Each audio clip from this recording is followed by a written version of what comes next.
ফিরে আসনি তুমি আপন ঘরে,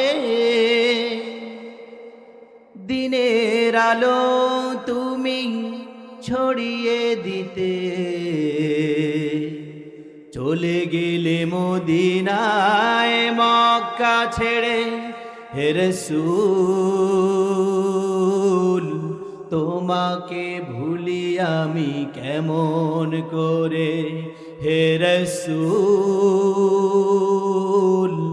তোমাকে ভুলি আমি কেমন করে। নবীজিকে ভোলা যাবে? একটু আওয়াজ দিয়ে বলেন, নবীজিকে ভোলা যাবে? কে কে নবীজিকে ভালোবাসে হাত তুলে দেখাই আমার আল্লাহকে। নারায়ে তাকবীর। হে রাসূল সবাই, হে রাসূল তোমাকে ভুলি আমি কেমন করে, হে রাসূল।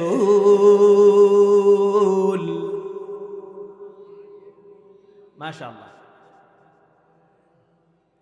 খেয়ে না খেয়ে দিন প্রচারের কাজে নিজেকে দিয়েছ বিলিয়ে, তায়েফের কাফেরেরা চিনল না এ আলো, দুষ্টু ছেলেদের পিছু দিল লেলিয়ে। খেয়ে না খেয়ে দিন প্রচারের কাজে নিজেকে দিয়েছ বিলিয়ে, তায়েফের কাফেরেরা চিনল না এ আলো, দুষ্টু ছেলেদের পিছু দিল লেলিয়ে। পাথরের আঘাতে ক্ষত বিক্ষত হয়ে সারা শরীর থেকে রক্ত ঝরে, হে রাসূল তোমাকে ভুলি আমি জুড়ে, হে রাসূল তোমাকে ভুলি আমি কেমন করে। হাজারো ব্যথা বেদনার পরে ফিরে আসনি তুমি আপন ঘরে, দিনের আলো তুমি ছড়িয়ে দিতে চলে গেলে মদিনায় মক্কা ছেড়ে, হে রাসূল তোমাকে ভুলি আমি কেমন করে, হে রাসূল।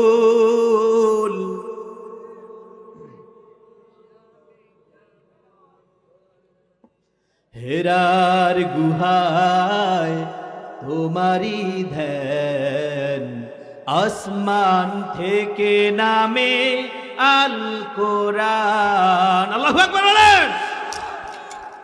হেরার গুহায় তোমারি ধ্যান, আসমান থেকে নামে আল কোরআন। সুবহানাল্লাহ। ভাঙলো সবার ভুল তোমারি পরে, আসলো কোরআনের ছায়া তলে। ভাঙলো সবার ভুল তোমারি পরে, আসলো কোরআনের ছায়া তলে। খালিদ ওমর আলী আবু বকর ইসলামী ঝান্ডা নীল যে তুলে। আল আমিন তুমি, আল আমিন তুমি ছিলে যে সদা সকল মানুষের তরে, হে রাসূল।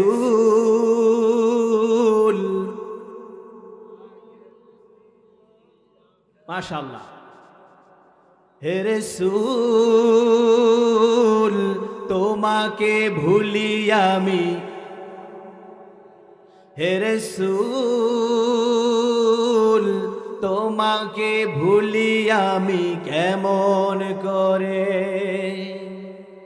হাজারো ব্যথা বেদনার পরে ফিরে আসনি তুমি আপন ঘরে, দিনের আলো তুমি ছড়িয়ে দিতে চলে গেলে মদিনায় মক্কা ছেড়ে। হে রাসূল তোমাকে ভুলি আমি কেমন করে, হে রাসূল তোমাকে ভুলি আমি। মাশাআল্লাহ, আল্লাহ সবাইকে কবুল করুন। আরো জোরে বলছি আমিন। নবীজিকে ভোলা যাবে? একটু চিল্লায় বলতে হবে, নবীজিকে ভোলা যাবে? নবীজিকে যে ভুলে যায় সে কি মুসলমান থাকতে পারে? জোরে বলেন, নবীজিকে ভুললে কি মুসলমান থাকতে পারে? আমাদের সমাজে এখনো কিছু কুলাঙ্গার মার্কা মুসলমান আছে, আমার রাসূলকে নিয়ে ব্যঙ্গ করে, আমার রাসূলকে নিয়ে কটাক্ষ করে, নবীজির নামে উল্টা পাল্টা কথা বলে, আছে না নয়? ও মুসলমান, চিল্লায় বলতে হবে, আছে না নয়? এই সমস্ত বদ মুসলমানদেরকে, নাস্তিক মার্কা মুসলমানদেরকে ধিক্কার জানাই, ধিক্কার জানাই, ধিক্কার জানাই। কথা বলেন ঠিক কিনা? আমার দেশে কিছু নামধারী মুসলমান আছে, কিছু নামধারী মুসলমান আছে, এরা নবীজির আদর্শ মানতে চায় না। এরা কেউ আদর্শ বাস্তবায়ন করতে চায় বাবার আদর্শ, কেউ বাস্তবায়ন করতে চায় স্বামীর আদর্শ, কেউ বাস্তবায়ন করতে চায় নেতার আদর্শ।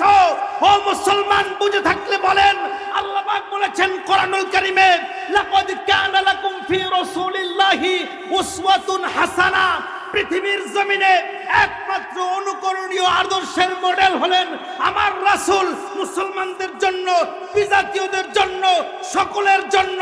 কিন্তু আমার দেশের কিছু নামধারী মুসলমান রাসূলের আদর্শ বাদ দিয়ে নেতার আদর্শ বাস্তবায়ন করতে চায়। কথা বলেন ঠিক কিনা? জোরে বলতে হবে, ঠিক কিনা? এমন কুলাঙ্গার মুসলমান আছে না নাই? আপনি যেই দল করেন আমার দেখার বিষয় নয়, আপনি রাগ করলে করতে পারেন। আমার কথা হচ্ছে, আপনি যদি মুসলমান হন, আপনি কি? জোরে বলতে হবে, আপনি কি? আমি যদি মুসলমান হতে হই, আমি যদি মুসলমান হই আর রাসূলের আদর্শ যদি না মানি, রাসূলের আদর্শ অনুযায়ী যদি জীবন যাপন না করি, আমার প্রাণের ভাইয়েরা জবাব দিবেন, আমি কি মুসলমান থাকতে পারবো? জোরে জবাব দিবেন, মুসলমান থাকতে পারবো? মুসলমান থাকা, আমার রাসূল বলেন, লা ইউমিনু আহাদুকুম হাত্তা আকুনা হাব্বা ইলাইহি মিন ওয়ালিহি ওয়া ওয়ালাদিহি ওয়ান নাসি আজমাইন। আমার রাসূল বলেন, পৃথিবীর সবকিছু থেকে, স্ত্রী সন্তান থেকে, ব্যবসায়ের মালামাল থেকে, পৃথিবীতে যত সম্পদ আছে, সমস্ত সম্পদ থেকে যতক্ষণ না পর্যন্ত আল্লাহকে বেশি ভালোবাসতে না পারবা, আমি রাসূলকে বেশি ভালোবাসতে না পারবা, ও বান্দা, ততক্ষণ পর্যন্ত তুমি মুসলমান হতে পারবা না। জোরে বলতে হবে, ঠিক কিনা? আমরা রাজনৈতিক আদর্শ গিয়ে ইমানের সাথে আমরা মিলিয়ে দেই। কথা বলেন ঠিক কিনা? ইমানের সাথে যারা রাজনৈতিক আদর্শ মিলাবে, মনে রাখবেন আপনি ইমান হারা হয়ে আপনি বেঈমান হয়ে যাবে। কথা বলতে হবে, ঠিক কিনা? আপনাদের কষ্ট লাগলো, ব্যথা লাগলো? আমি কি আপনার বিরুদ্ধে বলেছি না পক্ষে বলেছি? এটা চিৎকার দিয়ে বলেন, আপনার পক্ষে বলেছি নাকি বিরুদ্ধে বলেছি? সুতরাং এ কথা বলার পর যদি কারো অন্তরে আঘাত লাগে, বুঝতে হবে আপনার ইমানে কমতি আছে। কথা বলেন ঠিক কিনা? নেতার আদর্শ বাস্তবায়ন করার জন্য জান দিয়ে দেন, প্রাণ দিয়ে দেন। রাসূলের আদর্শ বাস্তবায়নের জন্য কয়দিন সংগ্রাম করেছেন, কয়দিন মিটিং করেছেন, কয়দিন মিছিল করেছেন, কয়দিন রক্ত ঝরিয়েছেন, আল্লাহ এটার বিচার নেবেন। কথা বলেন ঠিক কিনা? আল্লাহ যেন আমাদেরকে আল্লাহ রাসূলের যোগ্য উম্মত হিসেবে কবুল করেন। আরো জোরে বলছি আমিন, আরো জোরে বলছি আমিন। আমার প্রাণের ভাইয়েরা, আপনারা যারা এখানে এসেছেন, হাজার হাজার মানুষ আপনারা যারা এসেছেন, আমরা কি রাসূলের আদর্শ মানতে চাই কি চাই না? জোরে বলেন। রাসূলের হাদিসগুলো মানি কি মানি না? কে কে মানি হাত তুলে দেখাই। নারে তাকবীর। আল্লাহ যেন সবাইকে কবুল করেন। আমার প্রাণের ভাইয়েরা, রাসূলের একটা হাদিস বলবো, সাথে সাথে আমল করবেন, পারবেন ইনশাআল্লাহ। আমার রাসূল বলেছেন, যদি কোথাও মজলিস হয়, আর মজলিসের মাঝখানে যদি ফাঁকা জায়গা থাকে শয়তান ওই জায়গাটা দখল করে নেয়।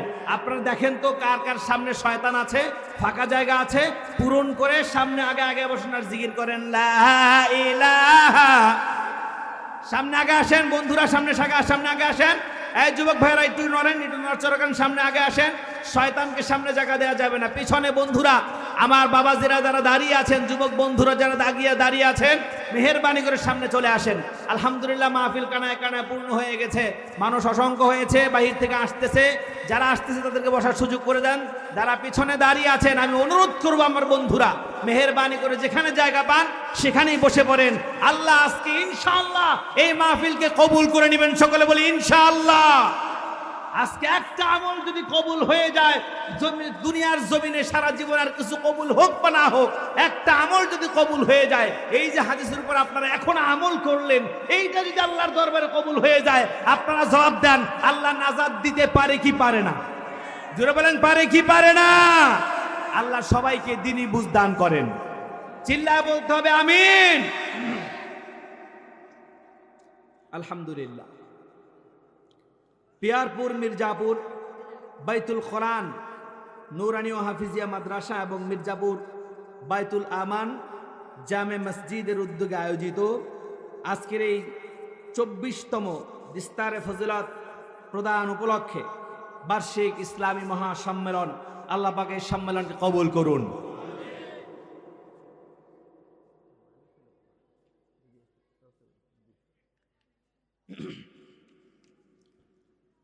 আজকের মাহফিলের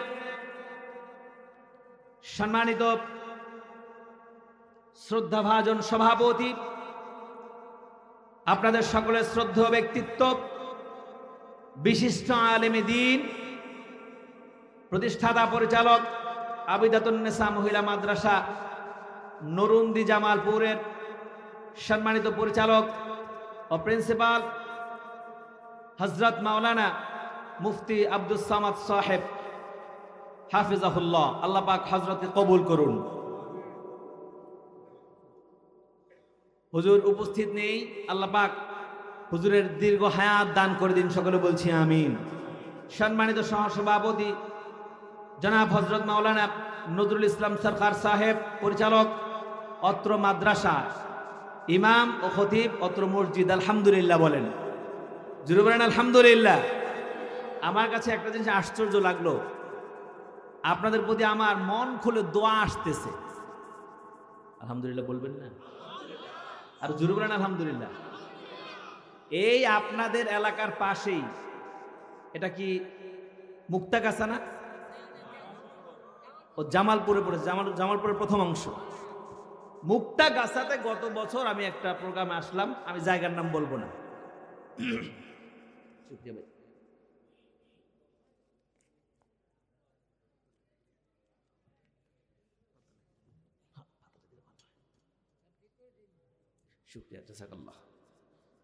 মুক্তাগাছার কোন একটা জায়গায় আমি একটা প্রোগ্রামে এসেছিলাম।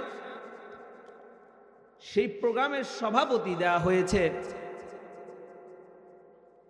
একজন নির্বাহী অফিসার চিত্তরঞ্জন দাস। গলায় পড়েছে ফাঁস। নাউজুবিল্লাহ বলবেন না? আপনারা হাসতেছেন, নাউজুবিল্লাহ বলেন। আমি গত বছর 2টা মাহফিলে পেয়েছি,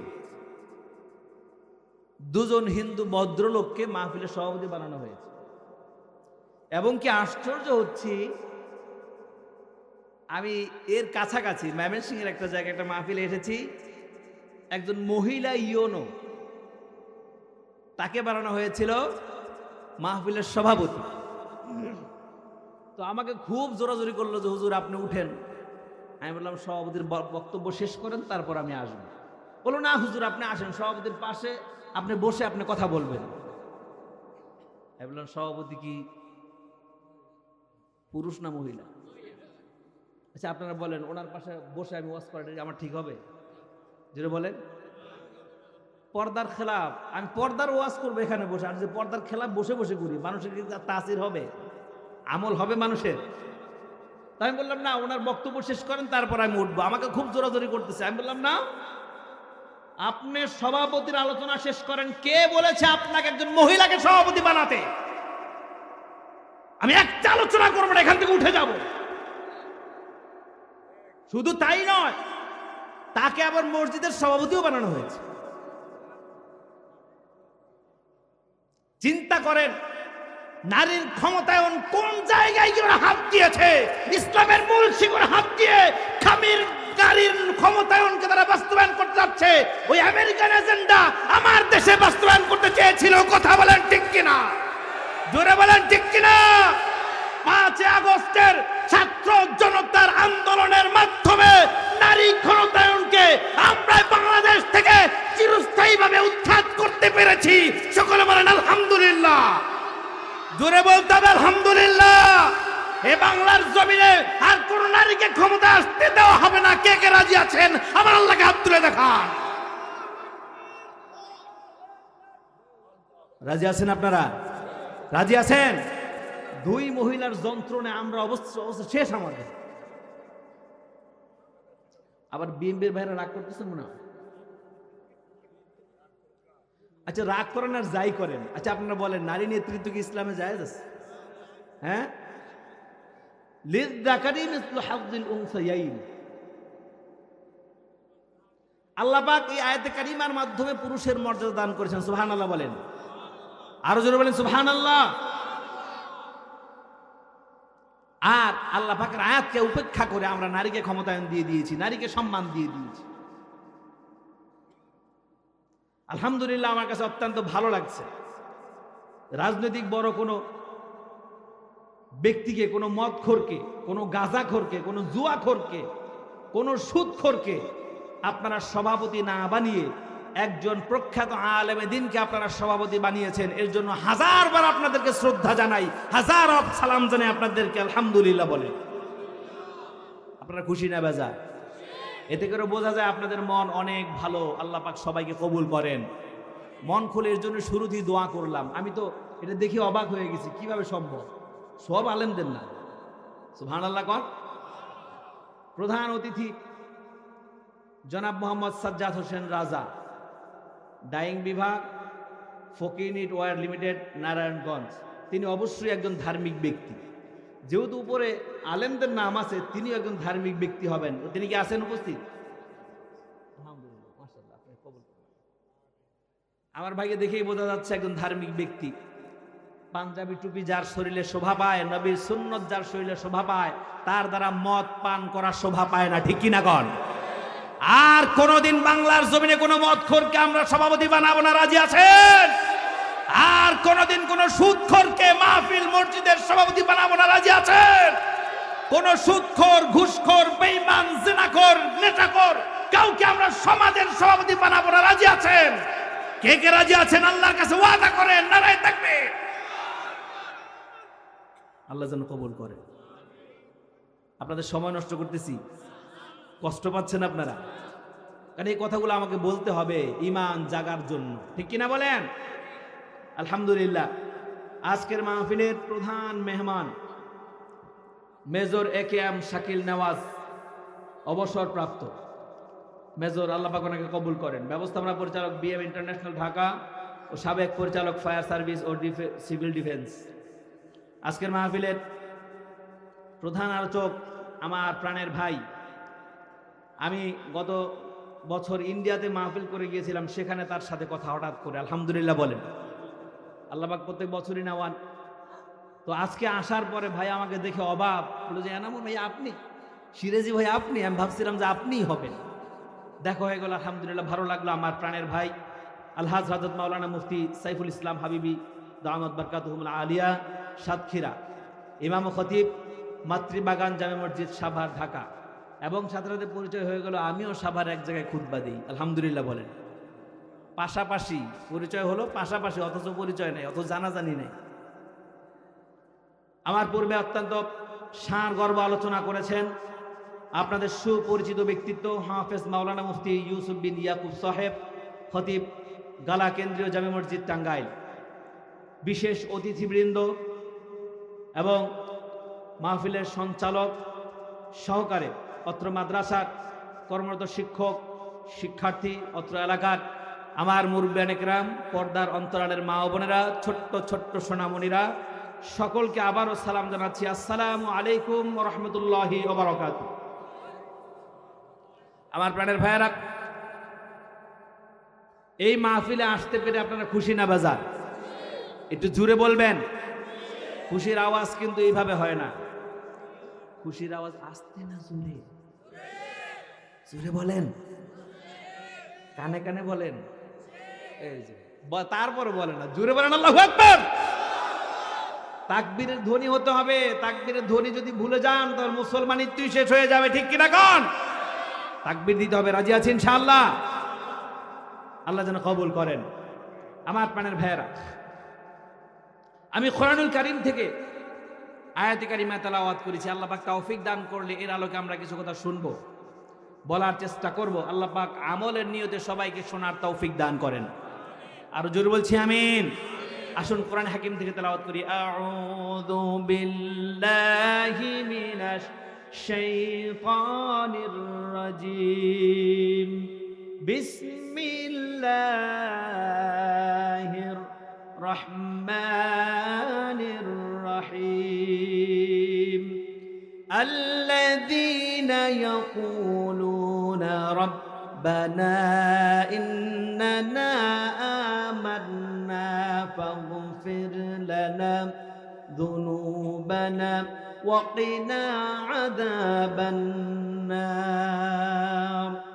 আস-সাবিরিনা ওয়াস-সাদিকিনা ওয়াল কানিতিনা ওয়াল মুনফিকিনা ওয়াল মুস্তাগফিরিনা বিল আসহার।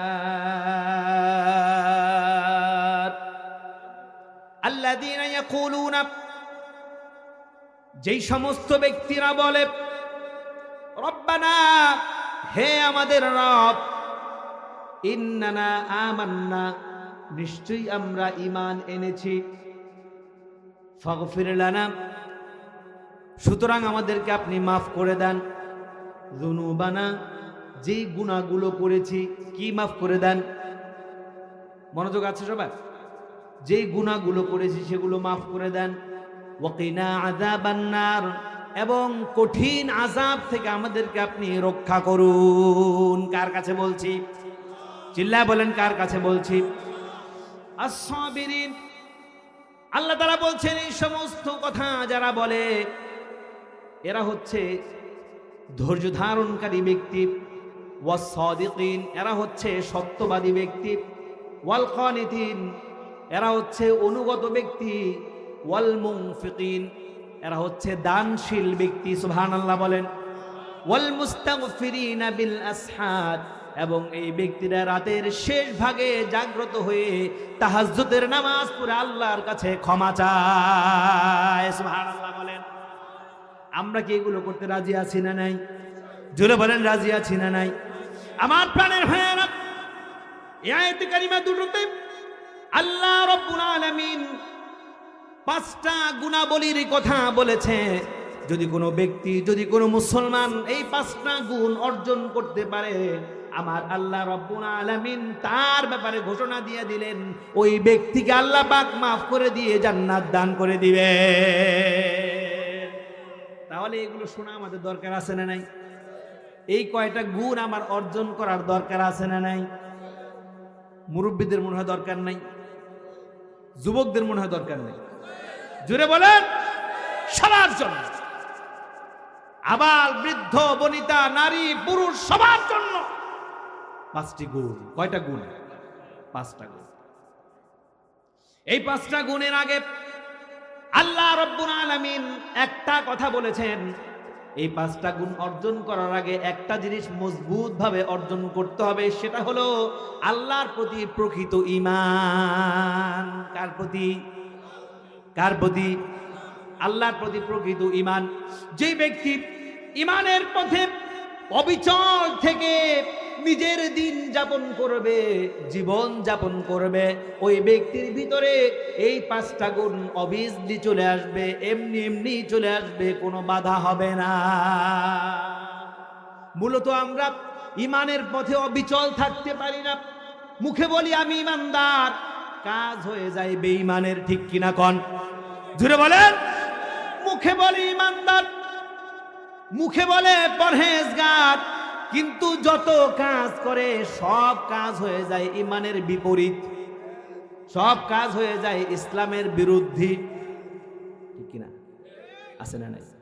মাথায় টুপি পড়েছে, পাঞ্জাবিও পড়েছে, রুমালও পড়েছে, রাস্তায় দাঁড়ায় দাঁড়ায়া, এই এলাকায় মনে হয় নাই, না এই এলাকায় থাকতে পারে না। আলেম বান্ধব সমাজ, এখানে কি এটা থাকতে পারে? নাউজুবিল্লাহ বলেন। এটা কি ইমানের সাথে যায়? আবার কেউ যদি থেকে থাকেন বাজানরা, আল্লাহর রাস্তে মাফ করবেন, রাগ করবেন না। রাগ করতেছেন কেউ? যদি বদগুণ থাকে আজ থেকে তওবা করে আমরা ছেড়ে দিব, পারবো না ইনশাআল্লাহ? সিগারেট, বিড়ি এগুলো খাওয়া হচ্ছে গুনাহের প্রথম ধাপ, গুনাহের সোপান আমি মনে করি। নামাজ পড়ে 5 ওয়াক্ত, এরপরে বিড়িটা ছাড়তে পারে না। 3 ওয়াক্ত ভাত যদি নাও খায়, 5 ওয়াক্ত নামাজ যদি ঠিক মতো নাও পড়ে, 5 ওয়াক্ত বিড়ি টাইম মতোই খায়। আছে না নাই? ঘুম থেকে উঠে নাস্তা করার আগে একটা বিড়ি ধরায় না, এলাকায় মনে হয় নাই। আবার কিছু কিছু আছে মুরব্বী, ঘুম থেকে উঠে আগে পান সুপারি আর জর্দা খুঁজে, নাস্তাটাও করে না ঠিক মতো। আগে নাস্তাটা করেন, তারপরে খান, হালালটা খান, হারাম খাইয়েন না। তবে যেই জিনিস ক্ষতি হয় ওই জিনিস খাওয়া কি হারাম, ওই জিনিস খাওয়া যাবে না। এই যে জর্দা খান, এত এত জর্দা, ক্ষতি করে না? এই বাজানরা জোরে বলেন, ক্ষতি করে না?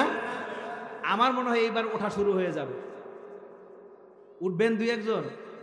হুজুর তো হাসা কথা কইতে কইয়া দিছে রে, উইডা যাই, যাবেন? হ্যাঁ, আল্লাহ যেন সবাইকে কবুল করেন। আমার প্রাণের ভাই, আমরা কি কথা বানিয়ে বলি? একটু আওয়াজ দিয়ে বলেন। আমরা বানিয়ে বলি না, কোরআন হাদিস থেকে বলি আমরা। আল্লাহ যেন এগুলো আমাকে শুদ্ধ, সবাইকে আমল করার তৌফিক দেন। প্রকৃতপক্ষে ইমানদার ওই ব্যক্তি, আল্লাহ রাব্বুল আলামিন বলেন, ইন্নামা কানা কওলাল মুমিনিনা ইযা দুউ ইলাল্লাহ। যদি কোনো কিছুর সমাধান আল্লাহ এবং আল্লাহর রাসূল এর পক্ষ থেকে কোনো মুসলমানের সামনে উপস্থাপন করা হয়,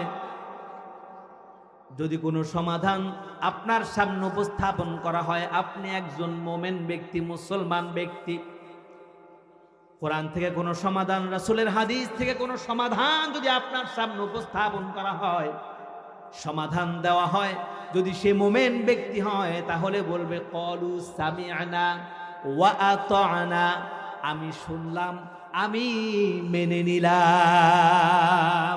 একজন মোমেন ব্যক্তির অন্যতম গুণ থাকবে এটা।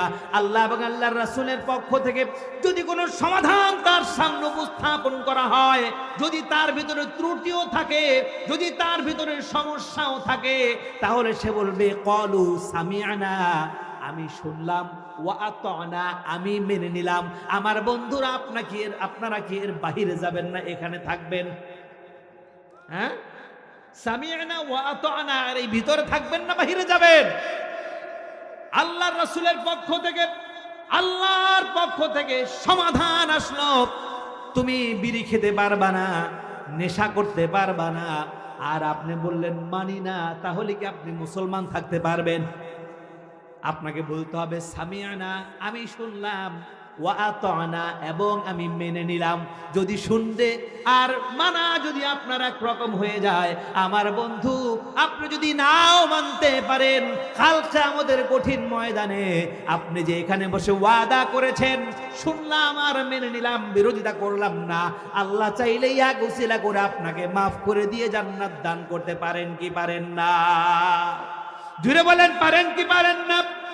আমাদের দেশে কিছু কিছু মানুষ আছে বেশি চালাক মানুষ আছে না নাই? চিল্লা বলেন আছে না নাই? বেশি চালাক মানুষ আছে। এরা বলে যে মাহফিলে বসে যদি ওয়াদা করি এরপরে তো এটা আর ছাড়তে পারবো না, সুতরাং ওয়াদা না করে চুপচাপ বসে থাকি। এমন চালাক মানুষ আছে না নাই? আপনার উপরে অতঃপর আল্লাহর কাছে ক্ষমা চায়, গুনাহের জন্য ক্ষমা চায়। ফাগফির লানা যুনুবানা ওয়া কিনা আযাবান নার। আমার যত গুনাহ আছে আল্লাহ গো, আমার গুনাহগুলোকে আপনি মাফ করে দেন। কত জানি গুনাহ হয়েছে জমা, প্রভু তুমি দয়াবান করো গো ক্ষমা। কত জানি গুনাহ হয়েছে জমা, প্রভু তুমি দয়াবান করো গো ক্ষমা। খুলে দাও আসমানেরি দ্বার, ফরিয়াদ শোনো আমার, ফরিয়াদ শোনো আমার। দোয়া করা যাবে না? কত জানি গুনাহ হয়েছে জমা, প্রভু তুমি দয়াবান করো গো ক্ষমা। কত জানি গুনাহ হয়েছে জমা, প্রভু তুমি দয়াবান। আল্লাহ যেন ক্ষমা করে দেন, জোরে বলেন আমিন। সুতরাং একজন মুমিনের কাজ হবে নিজে যেই গুনাহগুলো করেছে, যত গোস্তাকি করেছে, বিড়ি খেয়েছে, সিগারেট খেয়েছে, জিনা করেছে, ব্যভিচার করেছে, মাপে কম দিয়েছে, মানুষকে অন্যায়ভাবে মেরেছে, জুলুম করেছে, নির্যাতন করেছে, অনুতপ্ত হবে। অনুতপ্ত হয়ে আল্লাহর কাছে ক্ষমা চাইবে। যখন এই ব্যক্তি আল্লাহকে রব স্বীকার করে এরপরে নিজের গুনাহগুলোকে ক্ষমা চায়, আমার আল্লাহ রব্বুল আলামিন তাকে ফিরিয়ে দেয় না, তার দোয়াটাকে আল্লাহ পাক আসমানে কবুল করে নেয়। সুবহানাল্লাহ বলেন না? আরো জোরে বলেন সুবহানাল্লাহ। আপনারা কি চান না আপনাদের দোয়াটা কবুল হোক? আপনারা কি চান না গুনাহগুলো মাফ হয়ে যাক? আল্লাহ যেন কবুল করে, জন্য বেশি বেশি দোয়া করতে হবে। আর দোয়া হুয়াল ইবাদা, আমার রাসূল বলেছেন দোয়াই হলো ইবাদত। সুবহানাল্লাহ বলেন। এই যে দোয়া করবেন এটাই কি একটা, এটা কি একটা, এটা একটা ইবাদত। আপনি পান বিক্রি করতেছেন, আপনি মশলা বিক্রি করতেছেন, আপনি চাল বিক্রি করতেছেন, ব্যবসা করতেছেন, এইটাও একটা আপনার ইবাদত। সুবহানাল্লাহ বলেন। আর জোরে বলেন সুবহানাল্লাহ।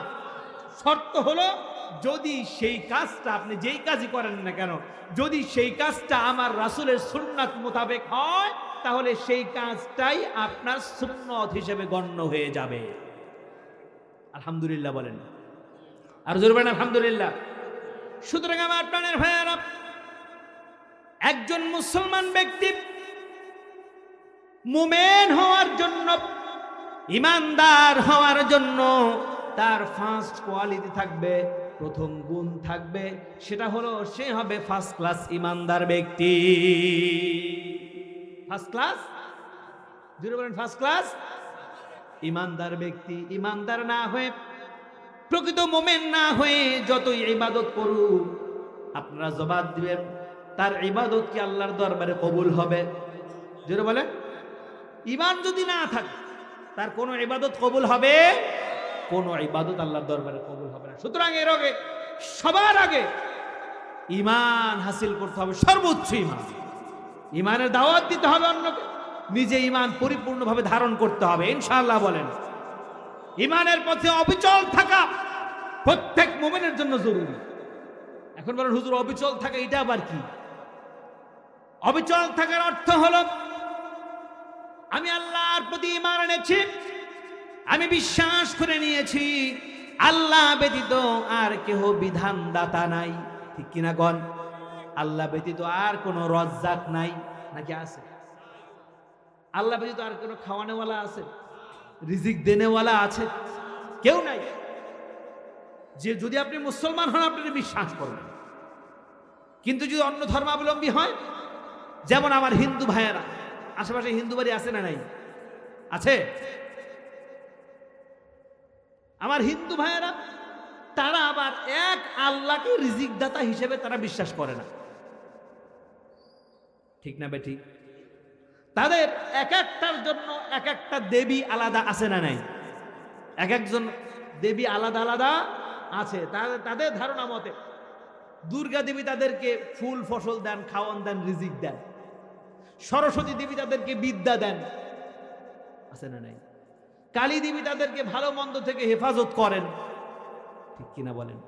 তাদের বিশ্বাস। কিন্তু একজন মুসলমানের যদি সামান্য পরিমাণে এই ধরনের বিশ্বাস থাকে, আল্লাহ ছাড়া অন্য কেউ রিজিক দিতে পারে, সামান্য পরিমাণ যদি কারো ইমানে পেয়ে যায়, লোভ পেয়ে যায়, আমার প্রাণের ভাইয়েরা জবাব দিবেন, সে কি ইমানদার থাকতে পারবে?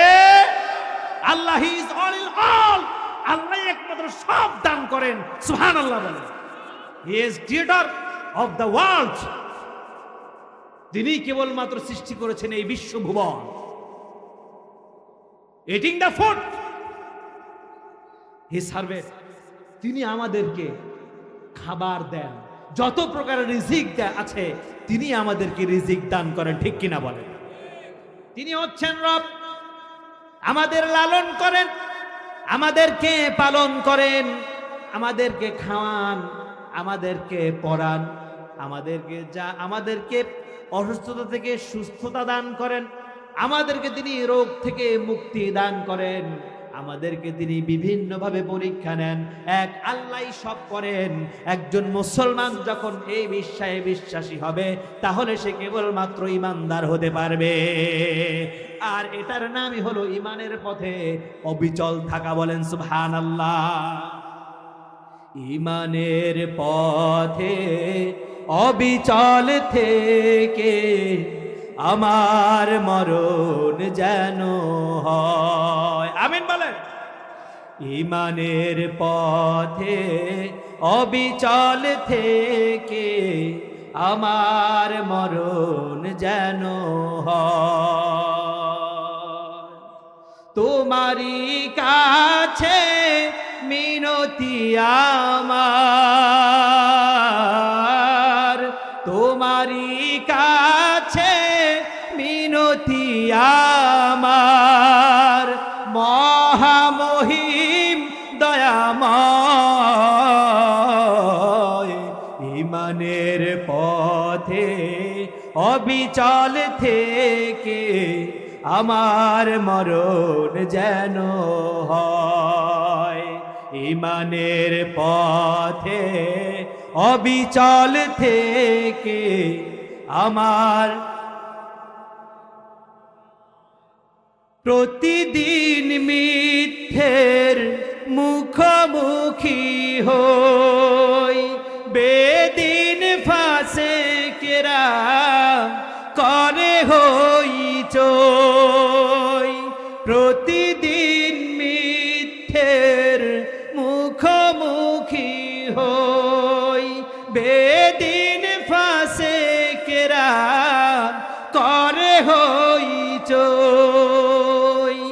আজাজিলে সে গোমরাহি গান সুর করে তোলে মোহময়। ইমানের পথে অবিচল থেকে আমার মরণ যেন হয়। আল্লাহু আকবার বলেন। আর জোরে বলি আমিন। আল্লাহ তুমি আমাদেরকে ইমানের পথে অবিচল থাকার তৌফিক দান করো। আরো জোরে বলেন আমিন। একজন মুমিন যখন ইমানদার হয়, সে যখন 5 ওয়াক্ত নামাজ আদায় করে, 5 ওয়াক্ত নামাজ আদায় করার পর সে কখনো সুদের কারবারে যুক্ত হতে পারে না, ঠিক কিনা বলেন? আরো জোরে বলেন ঠিক কিনা। নাকি রাগ করলেন এটা বলাতে? রাগ করলেন? আমাদের সমাজে এমন আছে অনেক, নামাজও পড়ে আবার সুদও খায়, আছে না নাই? নামাজও পড়ে আবার ঘুষও নেয়, আছে না নাই? জোরে বলতে হবে, আছে না নাই? সুতরাং যারা নামাজও পড়ে সুদও খায়, বোঝা যায় এটা নামাজি না, এটা ভণ্ড। জোরে বলেন। অত এলাকা মনে হয় এমন ব্যক্তি নাই। আল্লাহ হেদায়েত দান করেন। আর জোরে বলেন আমিন। ইমানের পথে অবিচল থাকার অর্থ হলো আপনি ক্ষমতা পেয়েছেন, ক্ষমতার অপব্যবহার করবেন না। আল্লাহ যেভাবে ক্ষমতা প্রয়োগ করতে বলেছেন সেভাবেই আপনি ক্ষমতা প্রয়োগ করবেন। কোনো অন্যায়, কোনো জুলুম আপনি করতে পারেন না। আমার দেশে একজন ক্ষমতাশালী ছিল, দীর্ঘ 16-17 বছর ক্ষমতায় ছিল। ছিল কি ছিল না? হ্যাঁ, ছিলেন আপনারা?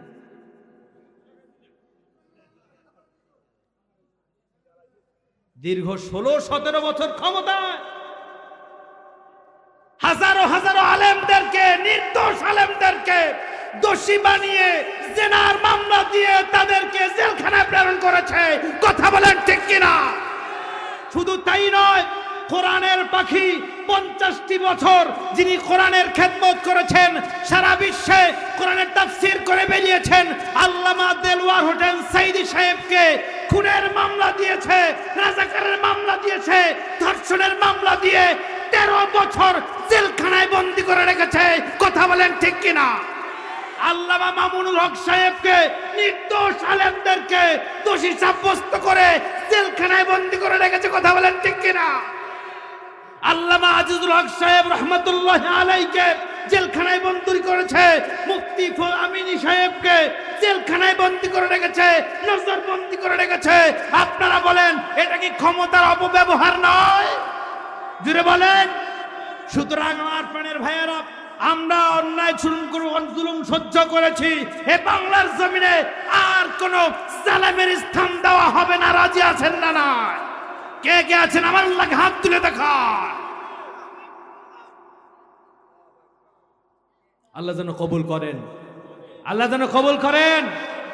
এ বাংলার জমিনে কোনো জুলুমবাজের ঠাঁই হবে না, এ বাংলার জমিনে কোনো জালেমের ঠাঁই হবে না, এ বাংলার জমিনে কোনো ধর্ম নিরপেক্ষ মতবাদের ঠাঁই হবে না, হবে না, হবে না। তারা ধর্ম নিরপেক্ষবাদকে দেশে কায়েম করতে চেয়েছিল। স্কুল, কলেজ, ইউনিভার্সিটিতে যৌনতা ছড়িয়ে দিয়েছে, পর্দার কোনো অবয়ব রাখেনি। তারা প্রত্যেকটা জায়গায় বয়ফ্রেন্ড আর গার্লফ্রেন্ডের নামে এই রঙ্গলীলা তারা সমাজে ছড়িয়ে দিয়েছিল। ঠিক কিনা বলেন? তাদের মন্ত্রীরা আবার বলে যে যৌবন বয়সে একটু প্রেম প্রীতি করবে, ইটিস পিটিস করবে, এইটা নাকি দোষের কিছু না। বেটা বদমাইশ, বদমাইশ কোথাকার! তুই কোন মায়ের জন্ম আল্লাহ পাকি জানে, তোর জন্মের ঠিক নাই বদমাইশ।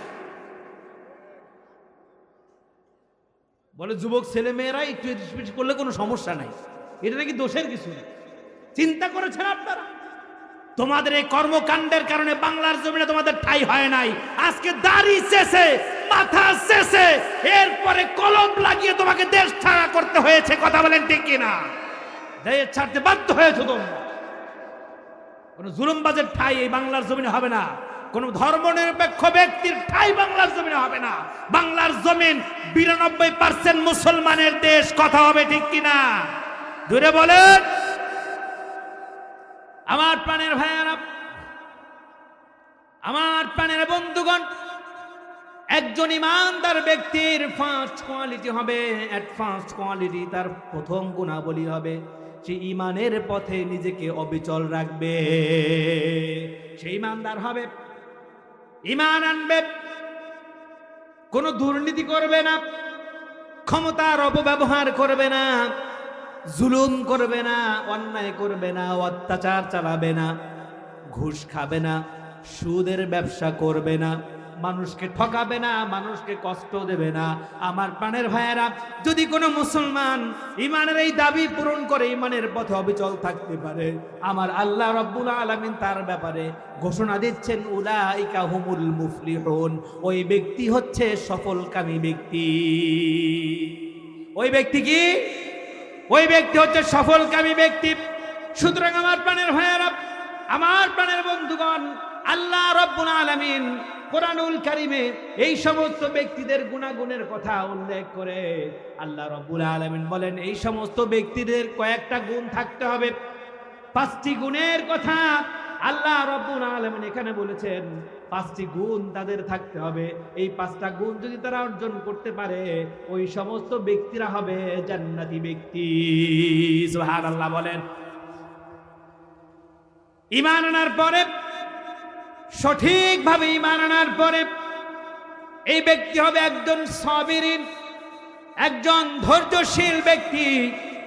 ধৈর্য তার ভিতরে সবার আগে থাকবে। কোন কাজে সে অধৈর্য হবে অধৈর্য হবে না। সাহাবায়ে কেরাম যেভাবে ধৈর্যশীল ছিলেন, মহিলা সাহাবারা যেভাবে ধৈর্যশীলা ছিলেন, আমার রাসূল যেভাবে ধৈর্যশীল ছিলেন, এইভাবে যদি কোনো মুসলমান ধৈর্য ধারণ করতে পারে আল্লাহ রাব্বুল আলামিন তার সফলতা দান করে দিবে। আমার রাসূল মক্কার প্রান্তরে নামাজ পড়ছেন, কাবা ঘরের পাশে নামাজ পড়ছেন আমার রাসূল। নামাজে রুকু করেছেন, সিজদা দিয়েছেন। এমত অবস্থায় কাফেররা উটের নাড়ি ভুঁড়ি এনে আমার নবীজির পিঠের উপরে সওয়ার করে দিয়েছে। বলেন নাউজুবিল্লাহ। আমার নবীজি এই নাড়ি ভুঁড়ির চাপে নড়াচড়া করতে পারছেন না, দম মনে হচ্ছে বন্ধ হয়ে আসতেছে। নবীজি সিজদা থেকে উঠবেন, সিজদা করতে গিয়েছেন, সিজদা থেকে উঠতে পারছেন না। আমার নবীজির দম বন্ধ হয়ে আসতেছে। পাশেই ছোট্ট মেয়ে আমেনা, দুঃখিত, পাশেই ছোট্ট মেয়ে ফাতেমা আল্লাহ রাসূলের কাছে এসে বলল, আব্বাজান, ও আব্বাজান আপনি উঠুন, আমার রাসূল উঠতে পারেন না। আমার রাসূলের হাত ধরে টানলেন, আমার রাসূলকে উঠাতে পারেন না। উটের নাড়ি ভুঁড়ি ধরে ছোট্ট মানুষ টানাটানি করলেন, উটের নাড়ি ভুঁড়িগুলো সরাতে পারে না, অনেক বড় নাড়ি ভুঁড়ি।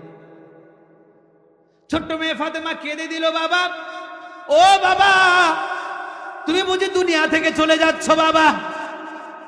আমার তো শক্তি নেই, এটা আমি সরাতে পারছি না। হযরতে ফাতেমা কান্নার রোল ফেলে দিল, আমার বাবা বুঝি মারা যাচ্ছে।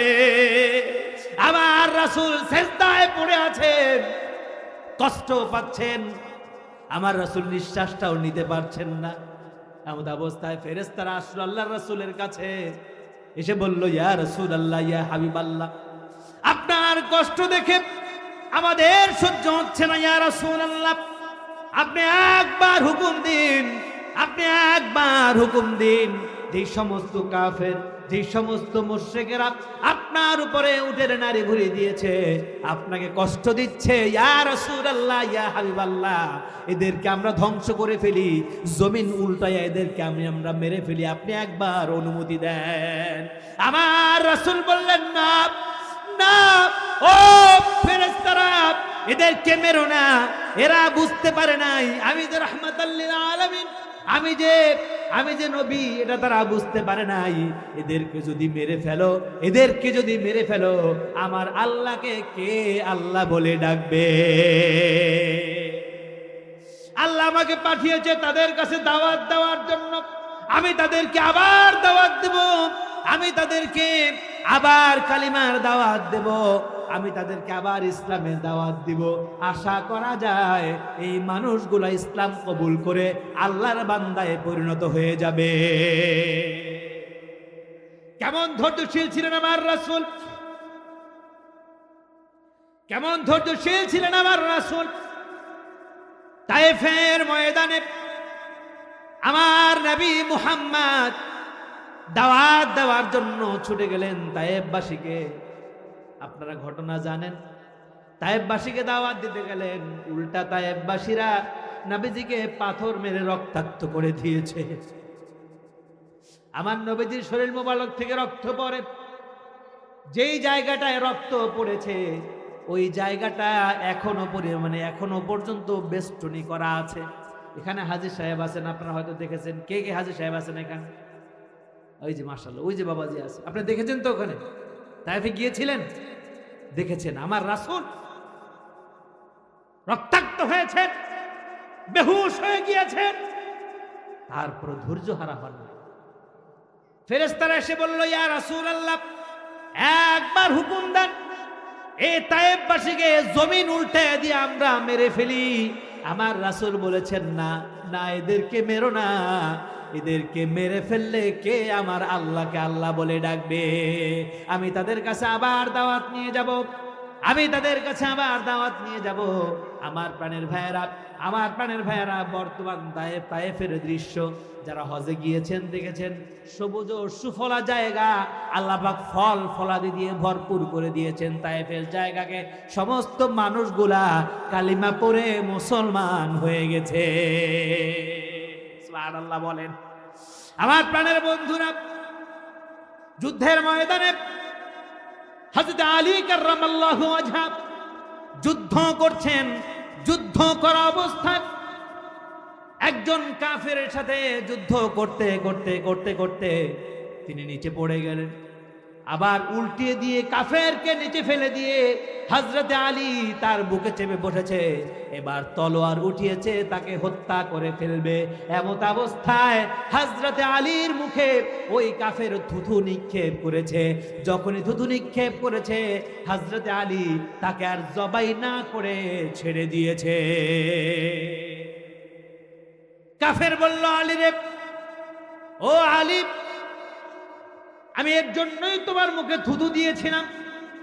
তুমি যে আমার বুকে চেপে বসে আছো, আমার বড় কষ্ট হচ্ছে, আমার বড় কষ্ট হচ্ছে।